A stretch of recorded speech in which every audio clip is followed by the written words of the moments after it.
What's up, guys? Welcome back to my channel. So I'm here today to talk about The Real Housewives of Orange County, Season 17, Episode 4, You Can't be Serious. So be sure to like, comment, subscribe, and let's jump right on into it.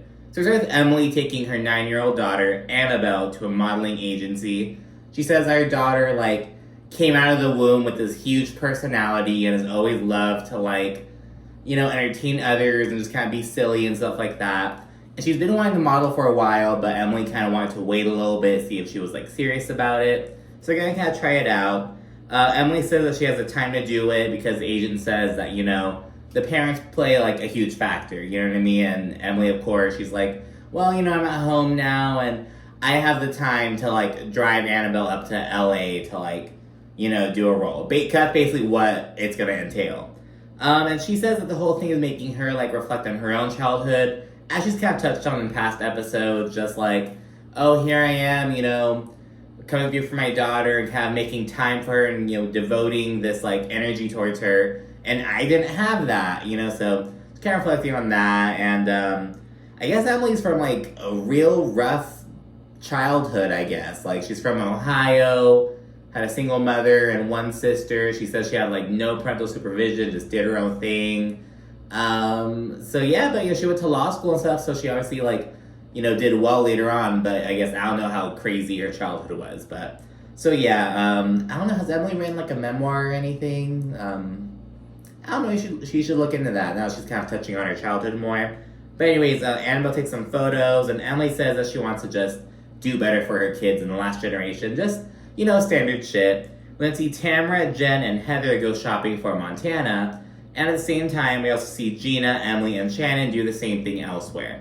So starting with the latter group, Shannon says that she appreciates Tamara apologizing to her, but she just wants to hold her accountable still, because in the past she's swept shit under the rug and she doesn't want to do that anymore.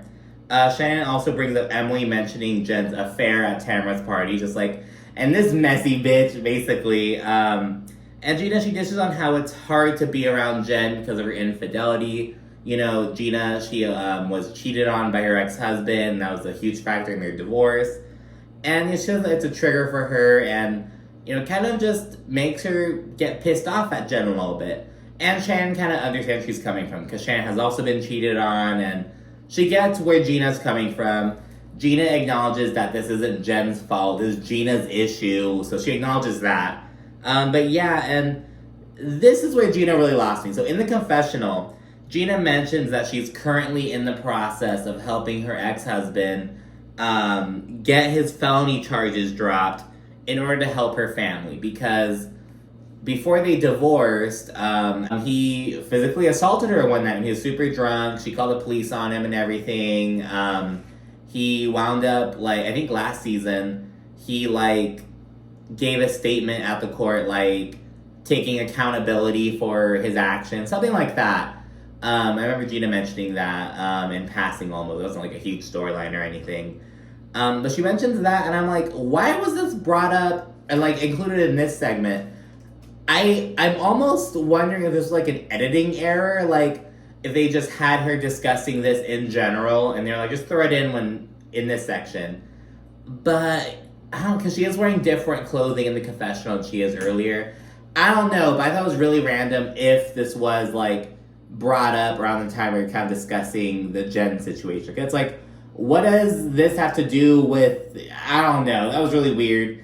Maybe it's because she was talking about, her failed marriage, and kind of giving an update on where they're at, because we know they're on good terms. She's giving an update with the legal side, because she says that it ultimately became a punishment for the kids, because he's having trouble getting a loan or something because of the felony charge, some shit like that. So Gina wants to help him get him dropped, but it's well, he took accountability in court.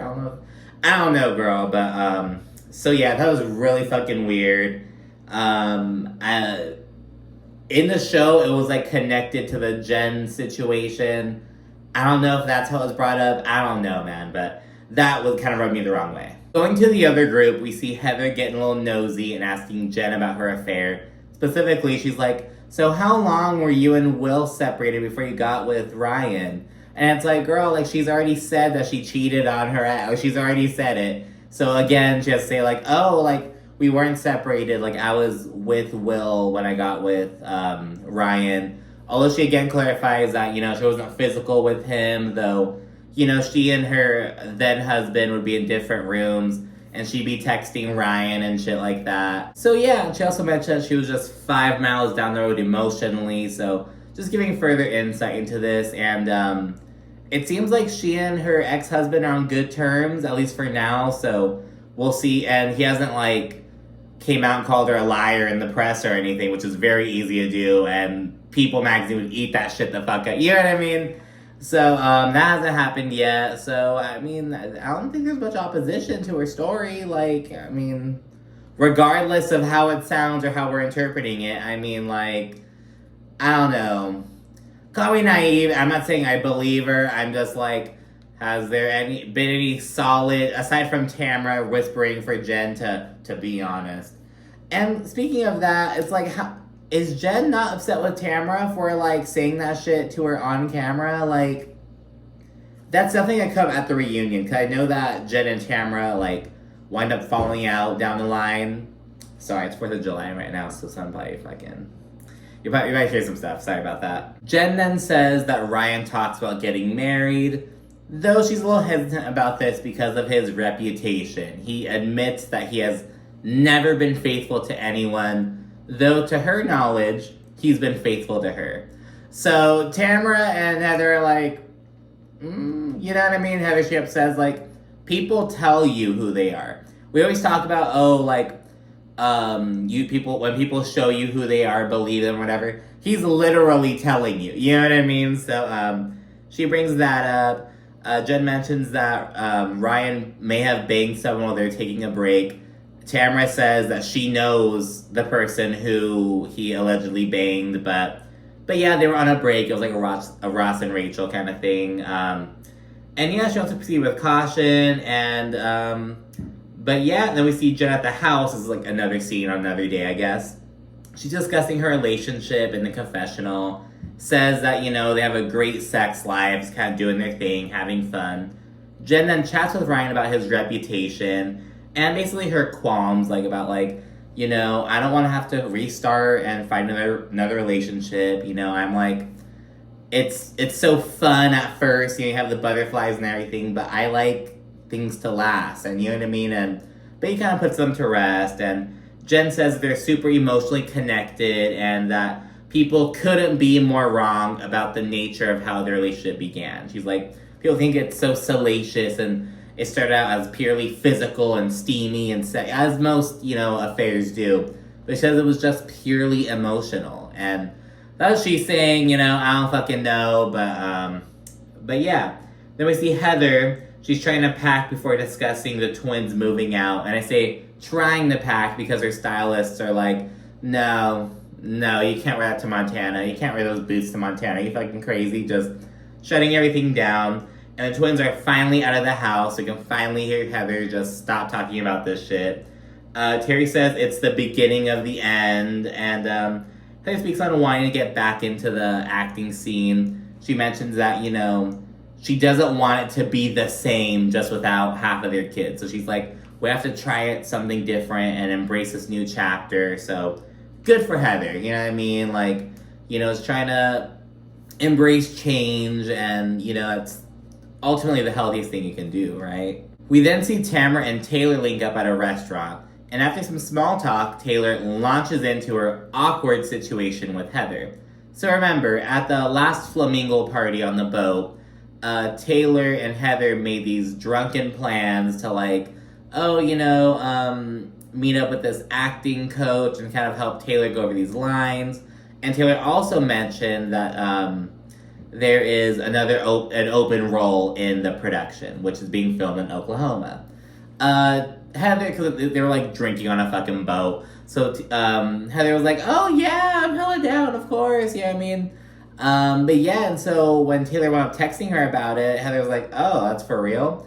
And Taylor was very adamant about Heather taking a role in the project. And, because remember, Heather has all these, like, past, past roles in these productions. So a lot of it, like, these little cameo roles or, like, these little one-off things in episodes. But she had, like, That's Life, this one sitcom. I've never seen it or anything, but she had a couple of roles, you know what I mean? Then she had kids and kind of fell out of the limelight until Housewives. And Taylor says that them leaking up to go over the script just really didn't go as she had planned. She printed out, like an extra copy for Heather, and Heather responded being like, "Oh, that's so cute."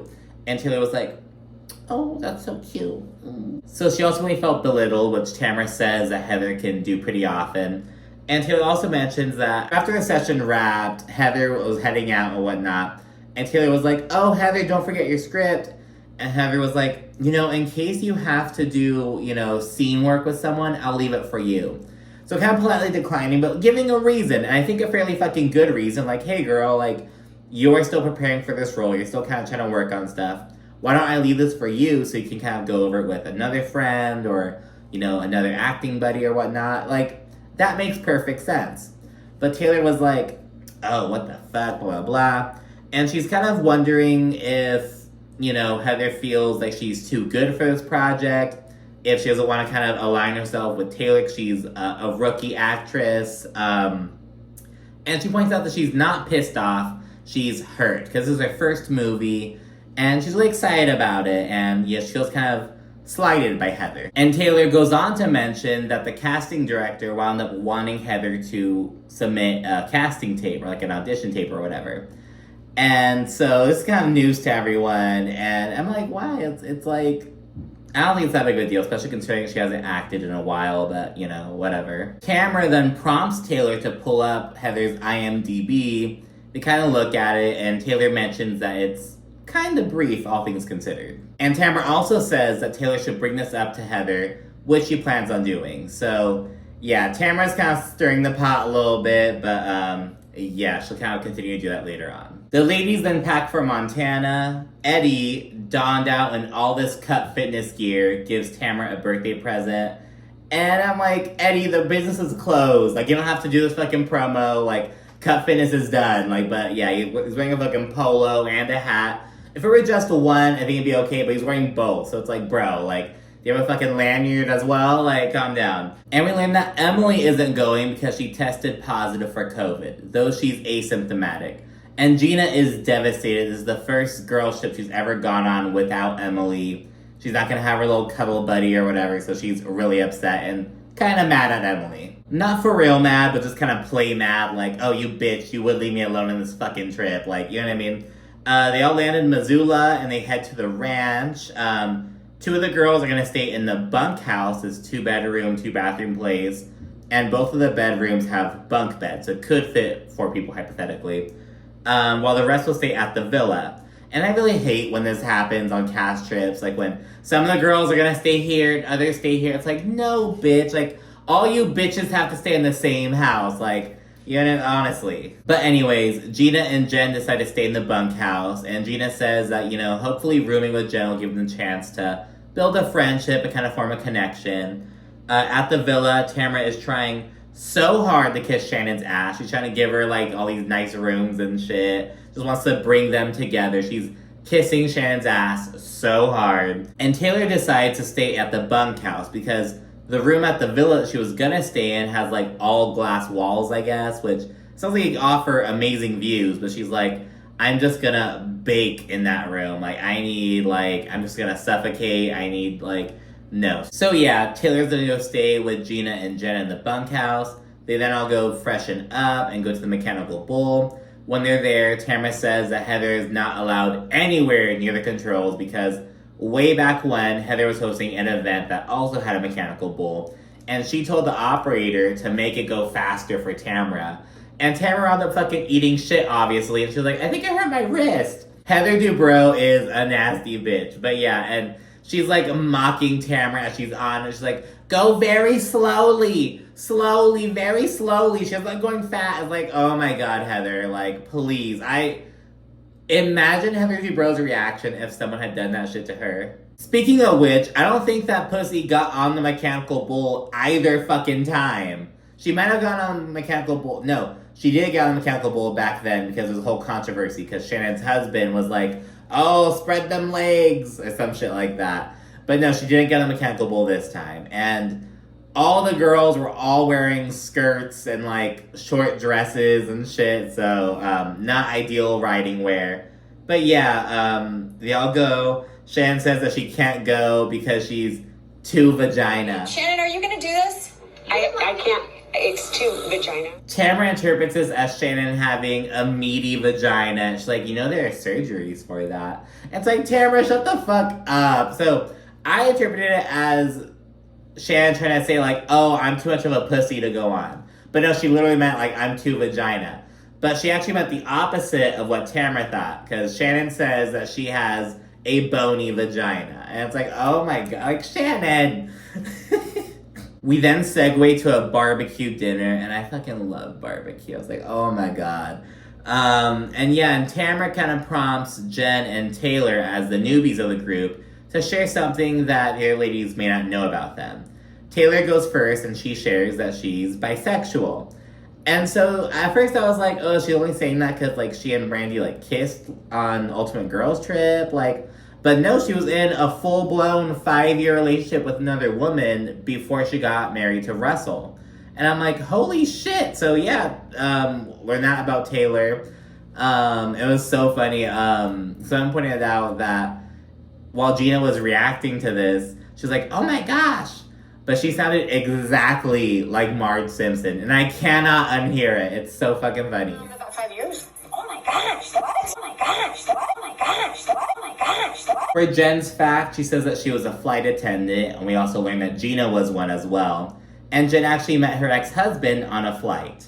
And Gina's hopeful that she and Jen kind of build on their common ground, like, oh, we're both flight attendants, blah, blah, blah, share horror stories or whatnot. Let's talk about how you should never drink coffee on planes or whatever. Shannon then gets up from the table and says she has to go call someone because the person that's supposed to go check in on her daughters didn't make it. And Heather's like, they're 18. And Gina's like, why doesn't John check on them? Your boyfriend of 3 years, why doesn't he check on them?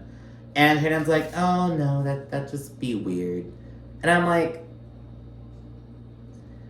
I get it, you know what I mean? Like, it's like, oh yeah, it's mom's boyfriend or whatever. And, you know, ultimately, Shannon and John aren't together at this point, so, you know, fuck John overall.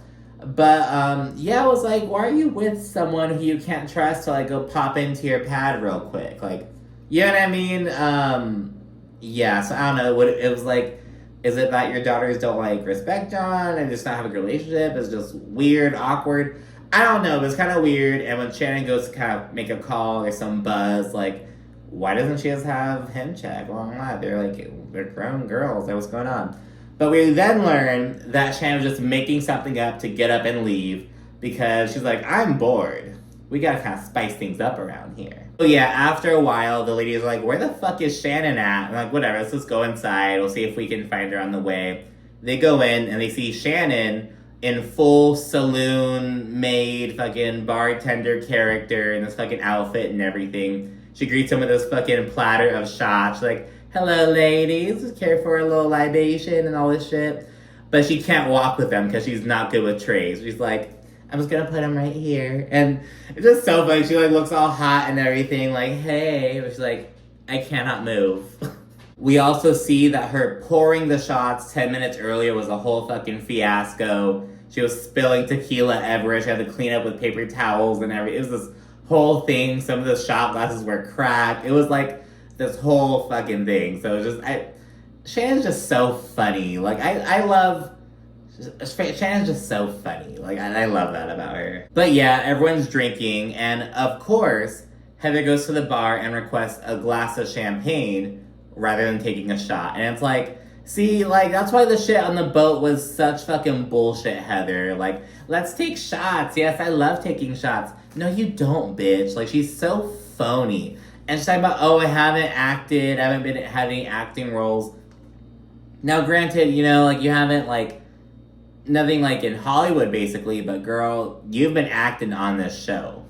Don't get it twisted. Tamara then has Shannon take another shot with her. They cheer to new beginnings and putting the past behind them. And just, they say they love each other and everything like that. Shan says it feels like the 2.5-year rift just kind of was nowhere, just didn't exist or anything. And she's hopeful but cautious. And Tamara orders another 2 shots for them. And I'm like, that is how I am when I go to the club, bitch. When I get rolling, I am doing it. Then I'm like, let me get some water. Like, you know what I mean? I'm like, woo! We then see Heather ask Taylor about the movie. And Taylor says, oh, you know, we're moving forward, though. I really wanted you to be a part of it.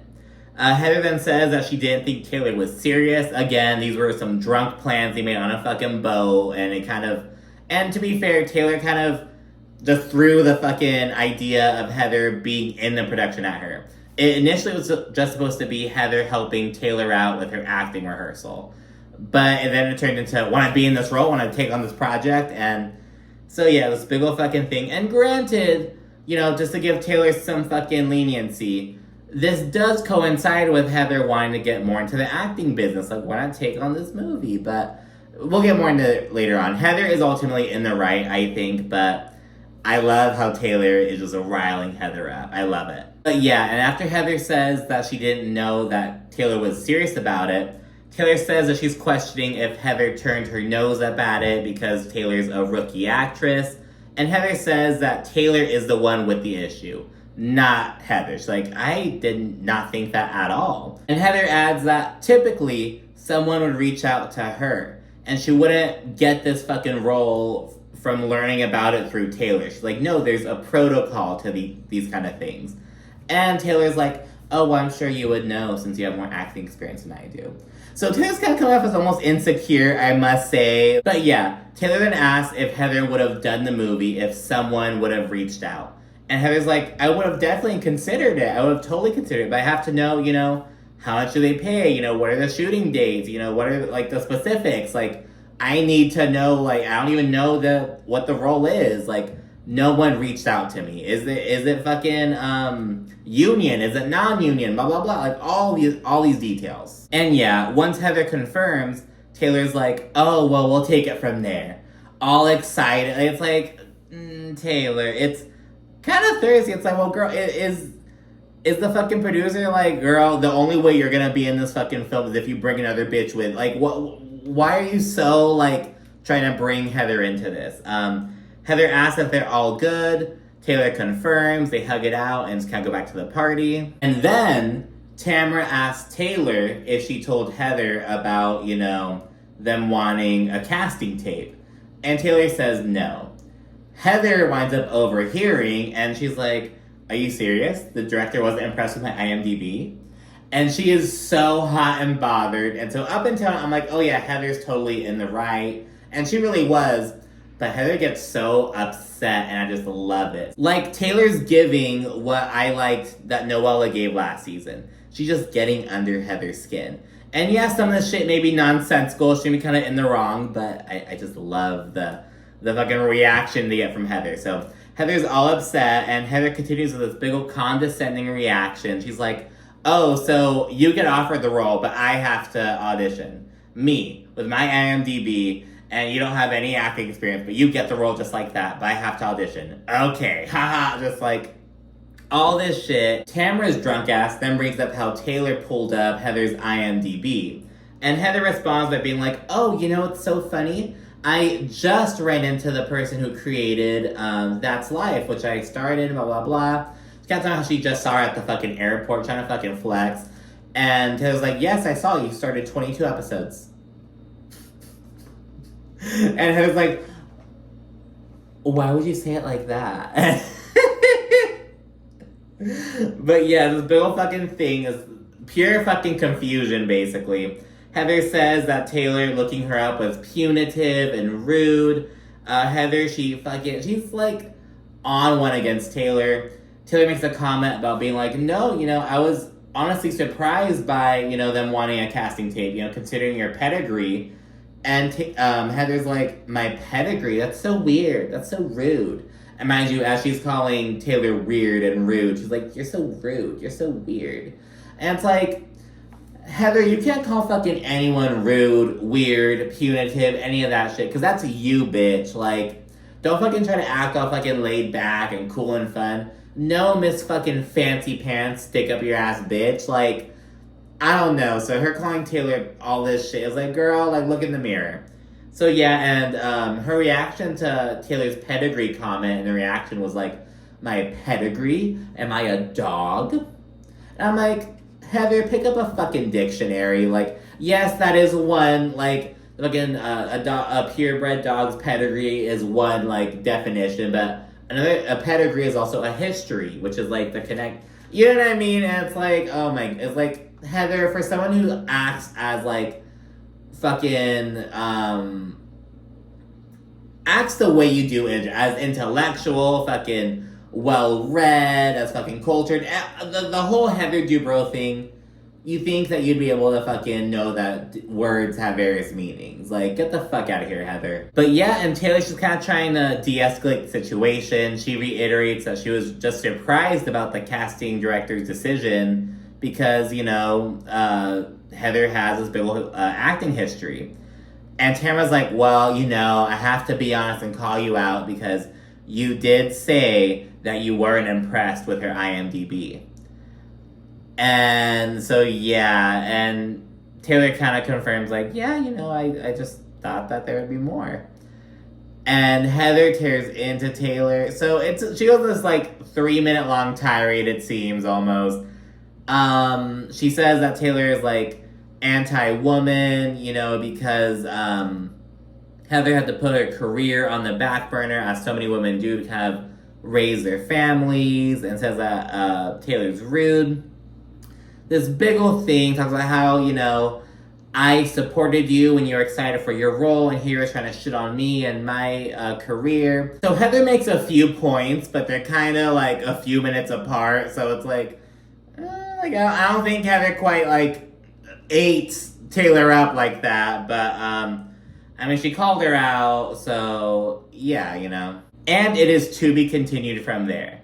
And that's where the episode ends. So thanks for watching. Be sure to like, comment, subscribe, and stay tuned for more. Thank you again. Bye.